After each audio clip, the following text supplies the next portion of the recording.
కుక్క అవతల పడేది కదా ఆడ వంకల కుక్క చిన్న కుక్క పడేదనే తీద్దాము. ఎవరిది ఎవరిదేనా ఎవరిదో ఆడ పడేది మాదే మీదేనా? సరేలే ఏడుస్తున్నాగా నాన్న తీద్దాము అమ్మ నాన్న అమ్మ అంటది కదా. ఇటు వంకి ఇటు ఓ నుక్కు లోపలికి మునుగుతుంది కదా. అవ్వ అప్పుదాం పని. మా ఊడు నానిగాడు మాత్రం చాలా ఎక్సైట్మెంట్తో ఉన్నాడు చింటుగాని బయటికి తీద్దామని. మొత్తం గేర్లో పిల్లలందరినీ పోగేశాడు.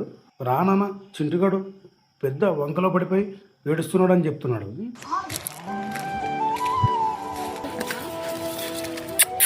చింటూ చింటూ బ్రో చూస్తున్నాను కదా ఇప్పుడు.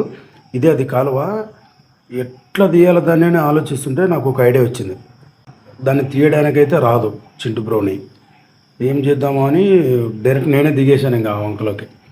దిగేసిన తర్వాత వెతుకుతున్నాను కానీ చింటుగాడు మాత్రం దాపెట్టుకున్నాడు ఎక్కడో. అరే చింటూ ఎక్కడున్నారా?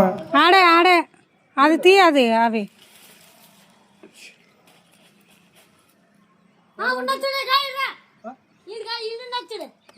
ఈ గిది లేదా ఆడే ఆడే ఆడే